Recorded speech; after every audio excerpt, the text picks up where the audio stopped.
Hello बच्चों, तो कैसे हैं आप लोग। उम्मीद करता हूं कि आप लोग अच्छे से पढ़ रहे होंगे। बच्चों, आज मैं आप लोगों के लिए लाया हूं क्लास 8th का बच्चों जो अभी साइंस का पेपर हुआ। ये बच्चों केंद्र विद्यालय का क्वेश्चन पेपर है ना। अभी 2025 26 का ये पेपर है बच्चों। टोटल 60 मार्क्स का भी पेपर हुआ है, हाफ ईयरली का बच्चों।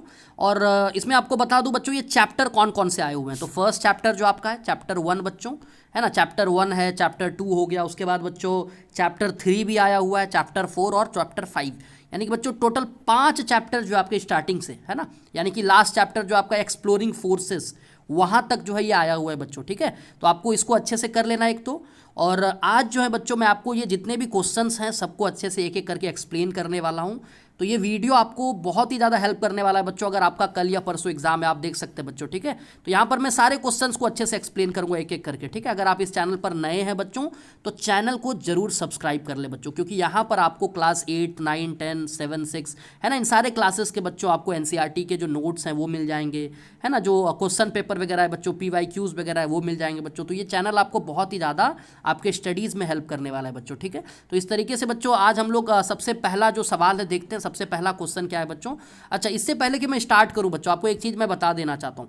ठीक है, इसमें जो क्वेश्चंस पूछे गए ना, ज़्यादातर जो क्वेश्चंस आए हुए हैं बच्चों आप देख सकते हैं, ये सारे क्वेश्चंस बच्चों आपका जो एनसीईआरटी का जो पीछे का एक्सरसाइज है ना, आपने देखा होगा अपने एनसीईआरटी के पीछे में जो एक्सरसाइज है। तो मैं कहूँगा बच्चों आपका मैक्सिमम सवाल जो अगर आया है वो वहीं से आया है, तो आपको उन क्वेश्चंस को जरूर कर लेना है। ठीक है, वो जो क्वेश्चंस है उसको छोड़ना नहीं, एक एक सवाल को अच्छे से कर लीजिए, वहाँ से बहुत सारे क्वेश्चंस आपके एग्जाम में देखने को मिलेंगे। ठीक है बच्चों, तो सबसे पहला जो है बच्चों ये सेक्शन ए है, इसमें एक एक मार्क्स का सारा सवाल है, ऑब्जेक्टिव क्वेश्चन से बच्चों। देखिए पहला सवाल क्या है। पहला सवाल देखते हैं बच्चों। पहला क्वेश्चन है कि 3 objects 1 2 and 3 of the same size and shape but made of different materials are placed in the water. They dip to different depth as shown in the figure 5.17. If the weight of the 3 object 1 2 and 3 are W1 W2 and W3 respectively, then okay। तो बच्चों इसमें क्या कह रहा है देखिए मैं समझाता हूँ। ये आपका डायरेक्ट एनसीईआरटी का सवाल है। अगर आपने एनसीईआरटी अपनी पढ़ी होगी अच्छे से तो वहाँ पर पीछे में ये सवाल है। ठीक है, वहाँ से डायरेक्ट उठाकर आपका डाल दिया है। ठीक है, तो बच्चों इसमें आप देख सकते हैं ये क्या है, 3 जो है इसमें आप देख सकते हैं यहाँ पर ये ऑब्जेक्ट्स जो है बच्चों इसको रखा गया है ना। 1 2 और 3 इसको पानी के अंदर डाला गया है। ठीक है, ग्लास में पानी ले लिया गया, उसमें 3 ऑब्जेक्ट्स को डाला गया है। ठीक है, तो इसमें कह रहा है बच्चों कि जो W1 है, W2 है और W3 है ना, ये इसका नाम है W1 इस वेट का, इसका नाम है W2, इसका नाम है W3 बच्चों। ठीक है, तीनों का वेट अलग अलग दिया हुआ है। तो पूछा जा रहा है इसमें कौन सा स्टेटमेंट सही है। ठीक है बच्चों, तो इसमें देखिए बहुत ही सिंपल है। आप देख सकते हैं बच्चों कि तीनों जो है, तीनों का अगर हम लोग देखें है ना कि कौन सा जो है कितना अंदर गया हुआ है पानी के अंदर। तो पहला वाला जो बच्चों ये बहुत ज़्यादा अंदर है। सेकेंड वाला जो ये कह सकते हैं थोड़ा सा अंदर गया है ना, मतलब बाहर है, बहुत सारा अंदर है। और इसमें बच्चों आधा से ज़्यादा जो है अंदर गया, आधा से ज़्यादा बाहर है। ठीक है, तो बच्चों अगर हम देखें इसका सही आंसर जो होना चाहिए वो है कि W1 का जो वेट है वो ज़्यादा है, फिर W2 का उससे कम है और W3 का सबसे कम है। बच्चों जितना ज़्यादा वेट होता है ना उतना ज़्यादा जो है वो पानी के अंदर डूब जाता है। तो इसका बच्चों सही आंसर हो जाएगा W1 greater than W2 greater than W3। ठीक है, ये सेकंड नंबर जो है बच्चों उसका सही आंसर हो जाएगा। ठीक है, तो बच्चों ये देखिए सीधा एनसीईआरटी का सवाल आपके उठाकर आपको जो एग्जाम में डाल दिया गया। ठीक है, सेकंड नंबर देखते बच्चों, ये भी शायद एनसीईआरटी का है। ठीक है, आप लोग एक बार एनसीईआरटी जरूर देख लीजिएगा, वहीं से ये डायरेक्ट सवाल आया हुआ है। ठीक है, इसमें कह रहा है an electric current flows through a nichrome wire for a short time, है ना। तो कह रहा है बच्चों हाँ ये डायरेक्ट एनसीईआरटी का, एनसीईआरटी में आपने पढ़ा होगा तो वहीं से सीधा ये सवाल उठा के दिया है। ठीक है, कि नाइक्रोम वायर जो है बच्चों वहाँ पर है ना, नाइक्रोम वायर जो है उसमें जो है बच्चों कुछ समय के लिए जो है इलेक्ट्रिक करंट फ्लो होता है। तो इसमें कह रहा है कि क्या होगा। पहला कह रहा है द वायर बिकम्स वार्म, दूसरा कह रहा है the magnetic compass placed below the wire is deflected. तो बच्चों दोनं आंसर, दोनों जो स्टेटमेंट है इसका दोनों सही है, दोनों इसका जो आंसर है वो करेक्ट है, यानी कि बोथ 1 and 2 आर करेक्ट। देखिए बच्चों होता क्या है, जब भी है ना आपने पढ़ा होगा अपने जो ये चैप्टर्स हैं ना उसमें मैग्नेटिक इफेक्ट और हीटिंग इफेक्ट में, कि बच्चों देखिए कभी भी किसी भी कंडक्टर के द्वारा, किसी भी वायर के द्वारा जब भी इलेक्ट्रिक करंट पास होता है तो उसके चारों तरफ एक मैग्नेटिक फील्ड जनरेट हो जाता है ना। और उसी मैग्नेटिक फील्ड की वजह से जो कंपस नीडल है, क्योंकि बच्चों कंपस नीडल भी एक मैग्नेट है ना, तो कंपस नीडल जो है वो डिफ्लेक्ट हो जाता है। और बच्चों आपने ये भी पढ़ा होगा कि heating effect of electric current जो है उसमें क्या होता है ना, कि जब भी किसी करंट कैरिंग वायर में जब इलेक्ट्रिक करंट पास होता है तो उसके चारों तरफ है ना एक मतलब हीट एनर्जी में वो चेंज हो जाता है, कुछ जो करंट है वो हीट एनर्जी में चेंज हो जाता है। ठीक है बच्चों, तो ये आपको याद रखना, इसका आंसर हो जाएगा, दोनों इसमें सही है। ठीक है, थर्ड नंबर देखते हैं बच्चों, देखिए which diseases among the following में स्प्रेड बाय ड्रिंकिंग वाटर, है ना, if drinking water gets contaminated, है ना, by the excreta from the infected person. देखिए बच्चों इसमें क्या पूछ रहा है कि पानी जो है ना, अगर आप गंदा पानी पीते हैं, ऐसा पानी पीते हैं जो कि गंदा है, कंटामिनेटेड है, तो आपको कौन सा बीमारी हो सकता है बच्चों। देखिए इसमें ऑप्शंस देखते हैं बच्चों। देखिए चिकन पॉक्स, देखिए बच्चों चिकन पॉक्स क्या होगा, आप लोग जानते हैं चिकन पॉक्स एक वायरल डिजीज है ना, तो ये तो नहीं होगा। अगर आपको बच्चों इसमें से मान लीजिए नहीं समझ में आ रहा है तो आप एलिमिनेट भी कर सकते हैं। टीबी भी बच्चों ये भी नहीं होगा।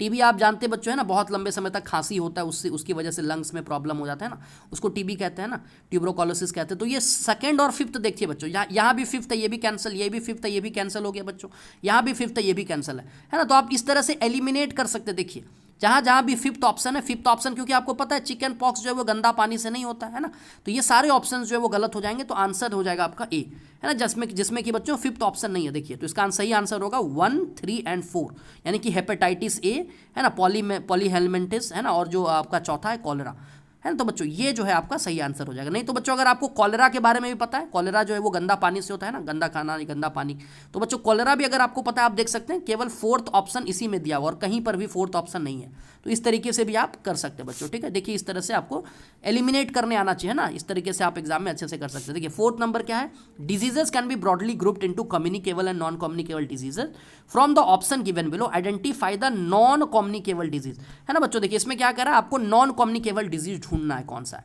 तो देखिए बच्चों इसमें भी आप एलिमिनेट कर सकते हैं। देखिए डायबिटीज आप लोग जानते होंगे कि डायबिटीज जो है वो एक क्या है बच्चों, नॉन कम्युनिकेबल डिजीज, है ना। इस तरह से आप इसको, है ना, तो डायबिटीज जो है ये बच्चों ये तो सही है, बिल्कुल सही होगा, है ना। तो देखिए थर्ड नंबर आप देख सकते हैं, केवल एक ही ऑप्शन में थर्ड है, यानी कि ये वाला।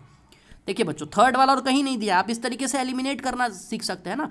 तो डायबिटीज आपको पता होगा कि ये जो है एक नॉन कम्युनिकेबल डिजीज है ना, तो इसका सही आंसर जो है वो अस्थमा और डायबिटीज, ठीक है बच्चों। तो अगर आपको एक ऑप्शन भी पता है तो आप इससे आंसर फाइंड कर सकते हैं। देखिए ठीक है, इस तरीके से आपको देखना है। फिफ्थ नंबर देखते बच्चों, देखिए क्या है, डॉक्टर महाराज किशन भान is remembered for his contribution in, ठीक है बच्चों। तो डॉक्टर महाराज किशन भान आपके बुक में दिया हुआ है, हेल्थ वाला जो चैप्टर है बच्चों, वहाँ पर आपने पढ़ा होगा अच्छे से। तो इन्होंने बच्चों रोटा वायरस जो है इसका वैक्सीन तैयार किया था, बहुत ही हमारे देश के महान वैज्ञानिक थे बच्चों, ठीक है।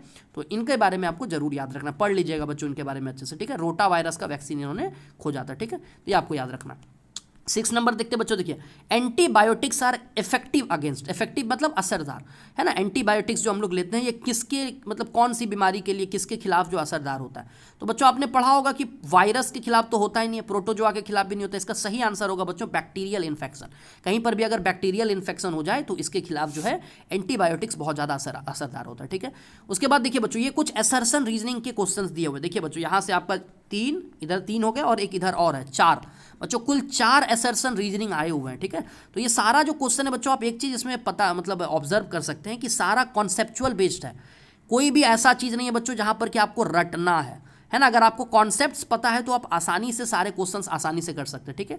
तो देखिए बच्चों पहला जो स्टेटमेंट है वो है, पहला स्टेटमेंट देखते हैं, ठीक है, कि bacteria do not have a well defined nucleus, ठीक है। तो ये बिल्कुल ही सही स्टेटमेंट है। आपने पढ़ा होगा बच्चों जो बैक्टीरिया होता है ना ये प्रोकैरियोटिक होते हैं, है ना, इसके चारों तरफ जो होता है वेल डिफाइंड न्यूक्लियस नहीं होता है, ठीक है, ये आपको याद रखना है। तो ये बिल्कुल सही स्टेटमेंट है ना। दूसरा रीजन देखते हैं बच्चों, इन bacteria genetic material is present in the nucleoid instead being enclosed bye a nuclear membrane, ये भी बच्चों बिल्कुल सही है और इसका करेक्ट एक्सप्लेनेशन भी है ना। ये भी मतलब ये बच्चों इसका सही आंसर जो हो जाएगा ए हो जाएगा कि both A and R is correct, है ना, true and R is the correct explanation of A, ठीक है। तो इसका सही आंसर हो जाएगा ए बच्चों, ठीक है, फर्स्ट का। दूसरा स्टेटमेंट देखते हैं बच्चों, देखिए yeast and mould are both fungi, बिल्कुल सही है बच्चों। ये आपने पढ़ा होगा ईस्ट और ब्रेड मोल्ड जो होता है दोनों फंगी है ना। लेकिन बच्चों देखिए दूसरा स्टेटमेंट कह रहा है yeast is multicellular whereas mould is unicellular, तो दूसरा स्टेटमेंट बच्चों बिल्कुल गलत है। आपको अगर पता होगा तो थोड़ा सा अगर आप जो आपने पढ़ा होगा उसको याद करके देखिए तो आपको पता होगा बच्चों कि ईस्ट जो है वो एक यूनिसेलुलर है जबकि मोल्ड एक मल्टी सेलुलर है। तो इसमें बच्चों उल्टा दे दिया है, तो इसका सही आंसर जो होगा, सही आंसर क्या होगा, A is true R is false. इसके बाद बच्चों नेक्स्ट क्वेश्चन पर बढ़ते, देखिए नेक्स्ट स्टेटमेंट है कि all communicable diseases are caused by pathogen, बहुत ही सही से सेंटेंस है बच्चों, ये सही है बिल्कुल कि जितने भी कम्युनिकेबल डिजीज होते हैं ना जो कि एक इंसान से दूसरे इंसान में फैल सकता है ये पैथोजन की वजह से होता है ना। पैथोजन्स किसको बोलते हैं, हार्मफुल जो माइक्रो ऑर्गेनिजम्स होते हैं उनको कहते हैं, जो कि जिसकी वजह से डिजीज होता है। दूसरा स्टेटमेंट इसका देखते हैं बच्चों, रीजन जो है वो क्या दिया है कि pathogens can spread through air, food, water, vectors और direct contact with infected person. दोनों स्टेटमेंट बच्चों बिल्कुल सही है और इसका ये करेक्ट एक्सप्लेनेशन भी है ना, क्योंकि पैथोजन जो है वो कम्युनिकेबल डिजीज क्यों, मतलब एक तरीके से कम्युनिकेबल डिजीज क्यों है, क्योंकि वो एयर, वाटर इन सब से फैल सकता है ना, इसलिए बच्चों हम लोग इसको कम्युनिकेबल डिजीज कहते हैं। ठीक है, तो बच्चों इसका करेक्ट एक्सप्लेनेशन हो जाएगा ए, मतलब करेक्ट जो आंसर है वो है ए। ठीक है बच्चों, अगला सेंटेंस देखते हैं। अगला है कि cancer and diabetes are communicable disease because they are very common in India today. तो बच्चों ये देखिए इसमें क्या कह रहा है कि कैंसर और डायबिटीज जो ये कम्युनिकेबल डिजीज है, ये तो बच्चों बिल्कुल ही गलत है ना, यहीं से आप देख सकते हैं कि ये गलत है। कैंसर और ये डायबिटीज़ जो बच्चों ये नॉन कम्युनिकेबल डिजीज है, ये एक इंसान से दूसरे इंसान में नहीं फैल सकता है। तो इसका जो बच्चों ए है वो गलत है, असर्शन जो है वो गलत है। दूसरा देखते बच्चों, these disease are caused by pathogens that spread from one person to another. ठीक है बच्चों, तो इसमें कह रहा है कि डायबिटीज और कैंसर पैथोजन की वजह से होता है, ये भी बच्चों बिल्कुल गलत है ना, इसमें दोनों गलत है। तो ये इसमें असर्शन भी देखिए बच्चों, आपको पता होगा कि ये जो बीमारियां है ना ये हमारे लाइफस्टाइल की वजह से होता है। आपने अपने बुक में पढ़ा होगा कि ये ऐसी बीमारियां हैं जो हमारे लाइफस्टाइल की वजह से भी ये बीमारियां फैलती है ना। तो इसमें बच्चों आपको याद रखना ये दोनों जो स्टेटमेंट है दोनों ही गलत है। तो इसमें आई थिंक ऐसा ऑप्शन नहीं है। ठीक है, इसमें जो है ऑप्शन ही नहीं दिया हुआ बच्चों, आप देख सकते हैं ऐसा कोई ऑप्शन नहीं है। तो इसमें बच्चों करेक्ट करवाया गया था, इसका ऑप्शन हो जाएगा इसमें जो है ना, जिस बच्चे का ये क्वेश्चन पेपर है तो उसमें उन्होंने बताया कि इसमें जो है बच्चों ये जो ऑप्शन है ऐड करवाया गया था कि इसमें दोनों ही गलत है। ठीक है, ए भी गलत है, आर भी गलत है, A is also false, R is also false. ठीक है बच्चों, तो ये बच्चों था ये टोटल ऑब्जेक्टिव क्वेश्चन। अब हम लोग सेक्शन बी पर बढ़ते हैं, ये 2-2 मार्क्स के क्वेश्चन है। ठीक है, पहला सवाल है कि a student observes that when curd is left out for a day it becomes more sour, write two possible explanation for this observation. इसमें क्या कह रहा है बच्चों, एक बच्चे ने क्या ऑब्जर्व किया कि जब उसने कुछ देर तक दही रख दिया है ना, तो दही जो है मतलब बहुत ज़्यादा खट्टा हो गया। तो इसका मतलब पूछ रहा है ऐसा क्यों हुआ, आपको एक्सप्लेनेशन बताना इस ऑब्जर्वेशन का। ठीक है, ऐसा क्यों हुआ कि दही बहुत ज़्यादा खट्टा क्यों हो गया। तो बच्चों इसका पॉसिबल एक्सप्लेनेशन यही हो सकता है कि एक तो हो सकता है कि टेम्परेचर बहुत ज़्यादा हो, गर्मी बहुत ज़्यादा हो, जिसकी वजह से आपको पता होगा बच्चों कि गर्मी अगर ज़्यादा है, टेम्परेचर ज़्यादा है, तो इससे जो है बैक्टीरियाज जो होते हैं, आपको पता होगा बच्चों है ना कि जो उसमें बैक्टीरियाज होते हैं वो बहुत जल्दी ग्रो होते हैं। ठीक है, तो एक ये आपको लिख देना है कि हो सकता है गर्मी जो है वो बहुत ज़्यादा है, हीट या टेम्परेचर बहुत ज़्यादा है। दूसरा बच्चों आप एक्सप्लेनेशन ये लिख सकते हैं कि है ना जो लैक्टोबैसिलस है, लैक्टोबैसिलस आपको पता होगा ये बैक्टीरिया को कहते हैं ना, जो कि जिस दही को जो है मतलब कन्वर्ट करता है, दूध को दही में कन्वर्ट करता है। ठीक है, तो एक तरीके से बच्चों लैक्टोबैसिलस जो है वो बहुत ज़्यादा रिप्रोड्यूस कर गया है ना, एक तरीके से काफ़ी उसका नंबर बढ़ गया, काफ़ी जल्दी जल्दी वो रिप्रोड्यूस कर गया, इसलिए जो है ना एक तरीके से दही बहुत ज़्यादा खट्टा हो गया। तो इस तरीके से बच्चों आप इसका 2 पॉइंट लिख सकते हैं। ठीक है, सेकंड देखिए बच्चों 9 नंबर क्या है, अगला सवाल देखते हैं। Electric heating device like electric heater और stove are often considered more convenient than traditional heating method like burning firewood or charcoal. Justify this statement with 2 reasons considering health, environment and societal impact. बच्चों बहुत ही अच्छा सवाल है, ये भी आपका बच्चों एनसीईआरटी से डायरेक्ट सवाल है। इसमें कह रहा है बच्चों कि आज के समय में हम लोग हीटर यूज करते हैं, स्टोव यूज करते हैं ना खाना बनाने के लिए है ना, या फिर मतलब ठंड के मौसम में है ना यूज करते हैं इसको। तो कह रहा है बच्चों ये बहुत ही अच्छा है ना, अगर हम लोग ट्रेडिशनल मेथड से देखें, अगर ट्रेडिशनल मेथड में हम लोग क्या करते थे, फायरवुड और चारकोल का यूज करते थे। तो बच्चों ये कह रहा है कैसे अच्छा है आज के टाइम में जो हम लोग यूज कर रहे हैं, अगर हम लोग इसको कंपेयर करें तो ये कैसे अच्छा है, इसके बारे में आपको 2 रीज़न बताना है। तो पहला तो बच्चों आप बता सकते हैं कि ये अगर हम लोग पुराने मेथड्स पे जाएं, चारकोल या फायरवुड यूज करें तो इससे हमारे हेल्थ को इम्पैक्ट पड़ता है ना, हमें जो है एयर पॉल्यूशन वगैरह इससे जो है नुकसान होता है ना हमारे हेल्थ में, जैसे कि लंग से रिलेटेड डिजीज बच्चों, सांस लेने की प्रॉब्लम, ये सारा हो सकता है, ब्रीथिंग प्रॉब्लम। ठीक है बच्चों, और दूसरा जो आप लिख सकते हैं इससे हमारे इन्वायरमेंट को भी नुकसान पहुंचता है ना। नुकसान कैसे पहुंचता है, तो एक तरीके से एयर पॉल्यूशन होता है, जिससे कि आप जानते हैं कि है ना कई सारे जो जीव जंतु हमारे आसपास रह रहे हैं उनको प्रॉब्लम होता है बच्चों। तो इस तरीके से आप इसको अच्छे से एक्सप्लेन कर सकते हैं। ठीक है, देखिए उसके बाद 10th नंबर पे देखते हैं बच्चों, ये भी देखिए आपका डायरेक्ट एनसीईआरटी का सवाल है। डायरेक्ट देखिए बच्चों एनसीईआरटी का सवाल आ रहा है, इसमें बच्चों आपको मैच करना है ना, कॉलम ए को कॉलम बी से मैच करना है। तो वोल्टेइक सेल आपको पता होगा बच्चों, ये होता है केमिकल रिएक्शन। ठीक है, केमिकल रिएक्शन पर ये काम करता है। ठीक है, इसमें एक केमिकल रिएक्शन होता है जिसकी वजह से ये काम करता है। इलेक्ट्रिक आयरन बच्चों क्या है, ये heating effect of electric current जो है इस पर काम करता है, यानी कि सेकंड का हो जाएगा बी। ठीक है, नाइक्रोम वायर क्या है, this is best suited for electric heater. ठीक है, आपको पता होगा कि इलेक्ट्रिक हीटर जो होता है उसमें हम लोग नाइक्रोम वायर का यूज करते हैं। तो थर्ड का हो जाएगा सी। और चौथा जो है बच्चों इलेक्ट्रोमैग्नेट जो है ये works on the magnetic effect of electric current. तो बच्चों इसमें जो है आपको देख सकते हैं चारों का जो आंसर है ना एकदम सेम है है ना, मतलब आगे अगल बगल वाला जो आंसर वही हो जाएगा, सामने सामने वाला जो आंसर बच्चों, ठीक है, ये इसका सही आंसर है। 11th नंबर देखते हैं बच्चों क्या है, correct, choose the correct option, ठीक है, ट्रू फॉल्स आपको इसमें बताना है। देखिए पहला स्टेटमेंट क्या है, dry cells are less portable, है ना, कंपेयर टू वोल्टेइक सेल।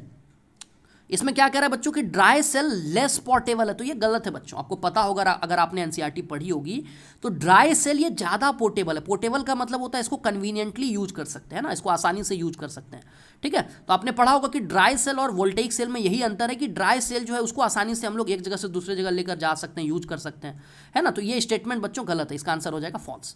अगला जो है बच्चों, अगला स्टेटमेंट देखते हैं, coil becomes N electromagnet only when electric current flows through. ठीक है बच्चों, तो एक कॉइल जो है वो इलेक्ट्रोमैग्नेट कब होगा, जब उससे इलेक्ट्रिक करंट फ्लो होगा। बिल्कुल सही है बच्चों, जैसे ही आप स्विच ऑफ करेंगे तो आप देखेंगे कि वो इलेक्ट्रोमैग्नेट की तरह बिहेव करना बंद कर देगा। तो बच्चों पहला हो जाएगा फॉल्स, दूसरा हो जाएगा ट्रू, ठीक है। आप देख सकते हैं बच्चों ये सारा एनसीईआरटी का क्वेश्चन है, ठीक है, एनसीईआरटी में जो है उस तरह का सवाल आपको आया। सेक्शन सी में बढ़ते हैं बच्चों, ये 3-3 मार्क्स का आप देख सकते हैं, ठीक है। पहला देखते हैं क्या है, 12 number, Riya was trying to push a heavy box, है ना, एक भारी सा बॉक्स है और रिया उसको जो है फ्लोर पे रखा हुआ है बॉक्स और उसको रिया उसको पुश कर रही है, ठीक है। While a magnet nearby attracted some iron nail without touching them, identify the two different types of forces acting in these situation। बच्चों इसमें दो सिचुएशन दिया, पहला कि एक लड़की है रिया, वो जो है क्या कर रही है ना, वो हैवी बॉक्स, एक भारी सा बक्सा रखा हुआ उसको धक्का दे रही है, उसको धक्का देने की कोशिश कर रही है, और उसी के बगल में बच्चों एक मैग्नेट रखा हुआ और मैग्नेट जो है आयरन नेल्स को टच कर रहा है ना, मतलब उसको अट्रैक्ट कर रहा है एक तरीके से, है ना। तो बच्चों इसमें आपसे पूछ रहा है दो तरह का फोर्स जो है वो कौन सा यहाँ पर लग रहा है वो आपको बताना है। तो पहला फोर्स जो है बच्चों, रिया वाला जो केस है ना, तो इसमें कौन सा फोर्स आपको पढ़ा होगा बच्चों, तो आपको पता होगा इसमें मस्कुलर फोर्स का यूज हो रहा है। और मैग्नेट वाले में बच्चों कौन सा फोर्स यूज हो रहा है, तो मैग्नेटिक फोर्स आप जानते होंगे, है ना। तो ये आपको लिख देना है बच्चों, सिंपल सा। उसके बाद देखिए बच्चों इसका दूसरा पार्ट भी है, दूसरा पार्ट है कि write two differences between them with suitable example. तो इसमें बच्चों आपको दोनों के बीच में अंतर भी बताना है कि मस्कुलर फोर्स और मैग्नेटिक फोर्स में क्या अंतर है।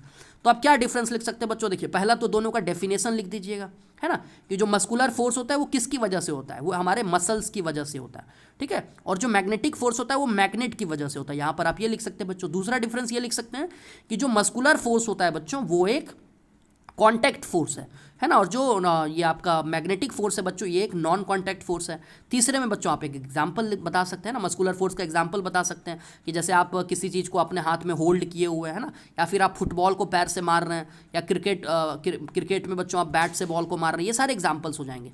और मैग्नेटिक फोर्स का एग्जांपल हो जाएगा, है ना, कि आप मैग्नेट से किसी चीज़ को कोई आयरन नेल्स है उसको अट्रैक्ट कर रहा है ना, तो इस तरीके से बच्चों। तो आप इसका आंसर अच्छे से लिख सकते हैं। 30 नंबर देखते क्या कह रहा है, why when our body encounters a pathogen for the first time, the immune response is usually weak and slow. However, when the same pathogen enters the body again, the immune response is much stronger and faster. Explain the scientific reason behind this difference. Also relate this concept to how vaccination helps in preventing infectious disease.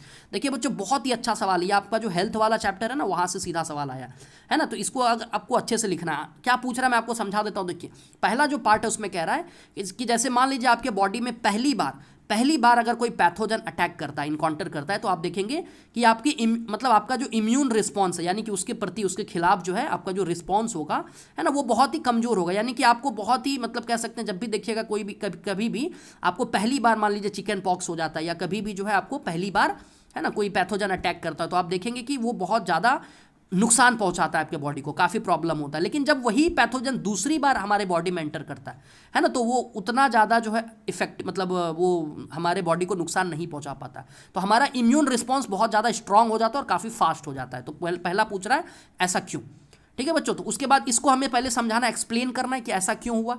उसके बाद बच्चों आपको vaccination का concept को भी समझाना है थोड़ा सा, ठीक है। तो इसमें आप ये लिख सकते हैं बच्चों, आपको पता होगा कि देखिए होता क्या है, जब पहली बार वो पैथोजन हमारे बॉडी में अटैक करता है बच्चों, है ना, तो एक तरीके से क्या होता है कि हमारे बॉडी में उसके लिए एंटीबॉडी बन जाता है ना। यानी कि कोई भी जैसे मान लीजिए चिकन पॉक्स अगर किसी को पहली बार हुआ, जब दूसरी बार अगर वो होगा ना, आप देखेंगे उसको उतना नुकसान नहीं होता है। क्यों? क्योंकि दूसरी बार जब वही पैथोजन अटैक करेगा तो उसका एंटीबॉडी जो है हमारे बॉडी में बनकर तैयार है ना, यानी कि वो उसको पहचान लेगा और उसको जो है पहचान कर भगा देगा, मार देगा, है ना, कमजोर कर देगा। तो इस तरीके से ये होता है बच्चों। वैक्सीनेशन क्या होता है इसमें आपको समझा देना, वैक्सीनेशन भी कुछ ऐसे ही काम करता है। वैक्सीनेशन में हम लोग क्या करते हैं बच्चों, आप जानते होंगे, है ना, वैक्सीन्स कैसे बनते हैं, जो पैथोजेंस होते हैं उसी को कमजोर करके, उसी को मार करके, है ना, हमारे बॉडी में इंजेक्ट कर दिया जाता है है ना, जिसकी वजह से कभी भी मान लीजिए अटैक हुआ, कभी भी उस पैथोजन का अटैक होता है, तो फिर उसके बाद जो है वो उसको रिस्पॉन्स देता है ना, एक तरीके से उससे लड़ाई लड़ता है और उसको भगा देता है। तो इस तरीके से बच्चों वैक्सीनेशन का पूरा कॉन्सेप्ट है, इम्यून सिस्टम जो है इस तरह से हमारा मजबूत होता है। तो इस तरीके से आपको पूरा अच्छे से इसमें एक्सप्लेन करना था, ठीक है। 14 नंबर देखते बच्चों, ये भी देखिए सीधा एनसीईआरटी का, सारे क्वेश्चंस मैक्सिमम क्वेश्चंस बच्चों आप देख सकते हैं सीधा एनसीईआरटी का उठा के डाल दिया है।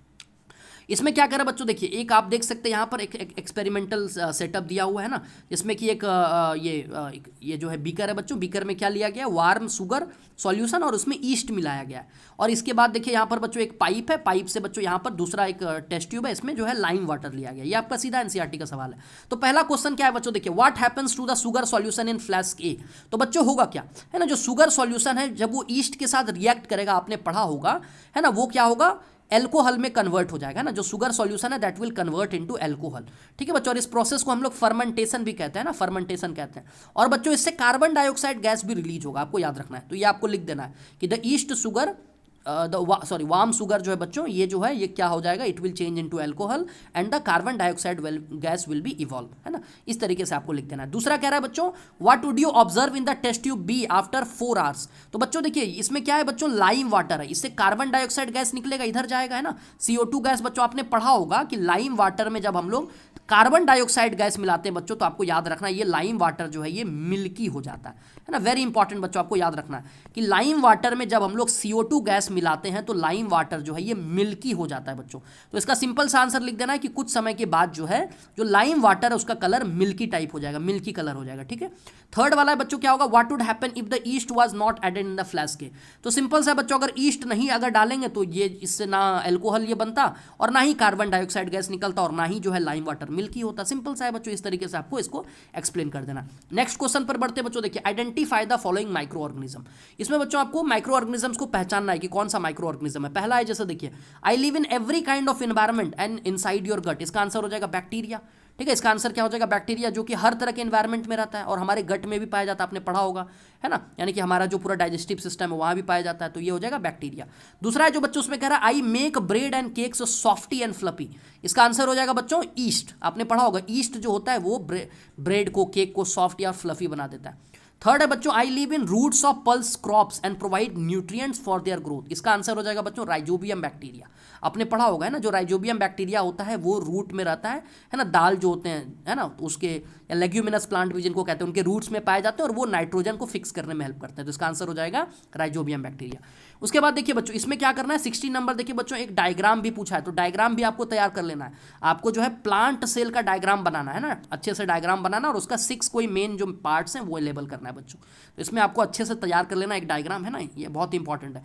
एक क्वेश्चन जो नहीं दिया हुआ वो ये पूछ सकता है बच्चों कि प्लांट सेल और एनिमल सेल में क्या अंतर है, तो ये भी आपको अच्छे से तैयार कर लेना है ना, तो ये आपको याद रखना है। 17 नंबर देखते हैं बच्चों, देखिए a farmer growing wheat used nitrogen rich fertilizer to increase yield, however another farmer growing beans did not add nitrogen fertilizer but still obtaining healthy crop. ये भी बच्चों देखिए सीधा एनसीईआरटी का सवाल है, एनसीईआरटी के पीछे में दिया हुआ है, ठीक है। ये सीधा सवाल जो आपका एनसीईआरटी का बच्चों, ठीक है। इसमें क्या कह रहा है बच्चों, सिंपल सा कह रहा है कि एक फार्मर जो है वो क्या करता है, वो जो है नाइट्रोजन रिच फर्टिलाइजर का यूज करता है अपने खेतों में। दूसरा जो किसान है वो नाइट्रोजन रिच फर्टिलाइजर का यूज नहीं करता है, वो फर्टिलाइजर डालता ही नहीं है ना, वो बेसिकली क्या करता है, बीन्स ग्रो करता है, बीन्स, है ना, और उसका जो फसल है वो बहुत ही अच्छा है, ठीक है, बहुत ही अच्छा फसल हो गया, ठीक है। अब कह रहा है बच्चों देखिए पहला क्वेश्चन जो है, why did wheat farmer need nitrogen fertilizer. जो वीट वाला किसान था बच्चों, है ना, जो वीट ग्रो करता है पहला वाला जो था, वो नाइट्रोजन फर्टिलाइजर का यूज क्यों करता है।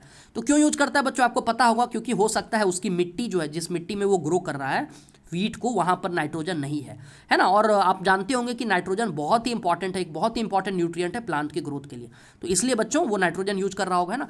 दूसरा पार्ट कह रहा है बच्चों, देखिए दूसरा सवाल है इसका कि why did the bean farmer not require nitrogen fertilizer. क्योंकि आपने पढ़ा होगा बच्चों, बीन एक लेग्यूमिनस प्लांट है और उसके रूट्स में बच्चों, है ना, जो बीन्स हैं उसके रूट्स में क्या होते हैं, एक तरीके से जो राइजोबियम बैक्टीरिया है वो नाइट्रोजन को अपने आप फिक्स कर देता है ना, तो इसलिए उनको जो अलग से नाइट्रोजन जो है ऐड करने की जरूरत नहीं है। तो इसका यही आंसर हो जाएगा। सी नंबर है बच्चों, नेम द नेचुरल प्रोसेस और organism responsible for this difference. तो उस प्रोसेस को हम लोग नाइट्रोजन फिक्सेशन प्रोसेस कहते हैं और उस ऑर्गेनिज्म को हम लोग बच्चों राइजोबियम बैक्टीरिया कहते हैं ना। तो इस तरीके से आपको आंसर लिख देना है।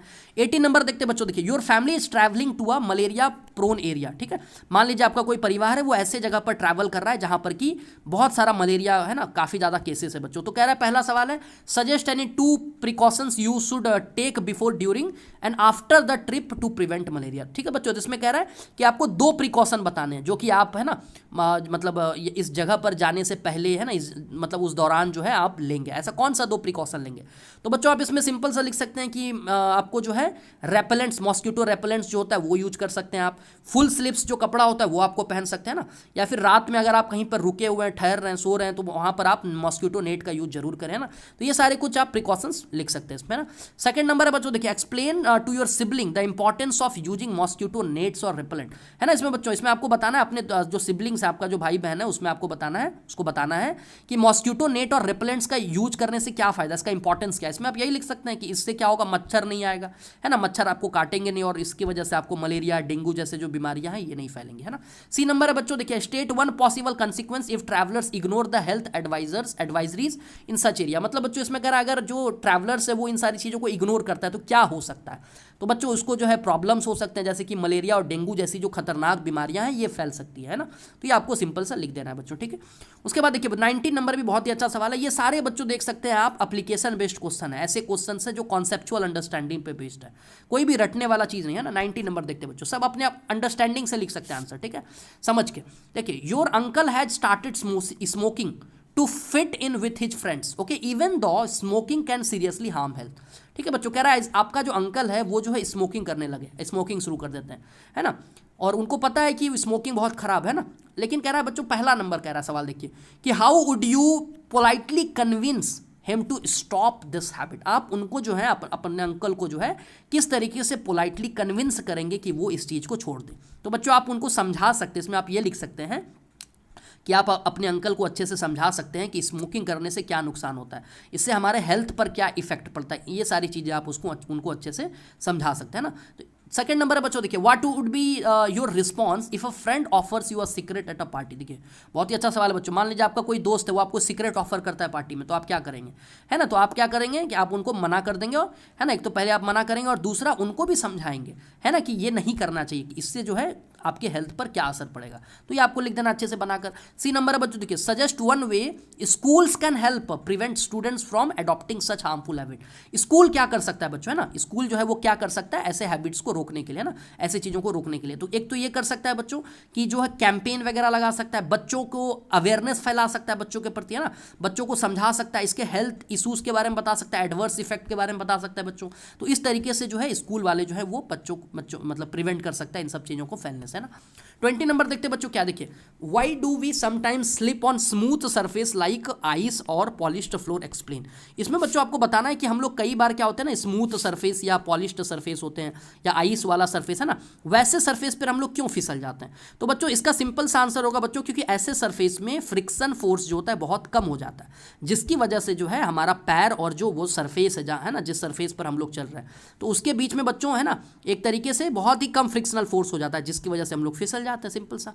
सेकंड नंबर बच्चों पूछ रहा है कि when you drop a coin in a glass of water it sink, but when you place a bigger wooden block in water it float, explain. इसमें बच्चों आप सिंपल सा लिख सकते हैं, है ना, कि इसमें पूछ क्या रहा है कि एक कॉइन को अगर आप पानी में डालेंगे ग्लास में तो वो डूब जाएगा, जबकि एक लकड़ी का जो टुकड़ा है बहुत बड़ा उसको अगर आप डालेंगे पानी में तो वो तैरता है। क्यों? क्योंकि बच्चों जो क्वाइन है ना, क्वाइन का डेंसिटी जो है पानी से ज़्यादा, आप सिंपल सा लिख सकते हैं कि the density of the coin is more than water, इसलिए वो डूब गया। और जो लकड़ी का टुकड़ा था बच्चों बड़ा सा, है ना, वो उसका डेंसिटी कम है, आप लिखेंगे सिंपल सा कि the density of wooden block is less than water, that's why it will float in the water, है ना। इस तरीके से आप इसको अच्छे से एक्सप्लेन कर सकते हैं। सेक्शन डी देखिए बच्चों, ये 5-5 मार्क्स का है ना। तो इसमें बच्चों देखिए ये 17 नंबर क्या है, 17 नंबर में बच्चों आपको ये देखिए ये क्या लिखा है, the following table shows the number of dengue cases, है ना, reported in the hospital over a year. इसमें बच्चों कितने कितने डेंगू केसेस हैं वो सारे आए हुए हैं ना, जैसे जनवरी के महीने में 10 केस हैं, फरवरी, इस तरह से आपको अलग अलग दिया हुआ है, ठीक है, अलग अलग महीने में कितने केस हुए। पहला सवाल देखते हैं बच्चों, पहला है कि draw a bar graph to represent the data with month on the x axis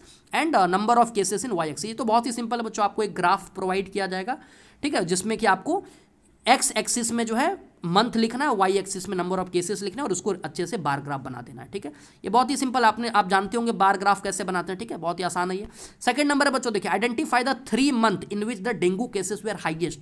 ऐसा कौन सा 3 महीना है बच्चों जिसमें सबसे ज्यादा डेंगू केस था? आप देख सकते हैं, ये देखिए।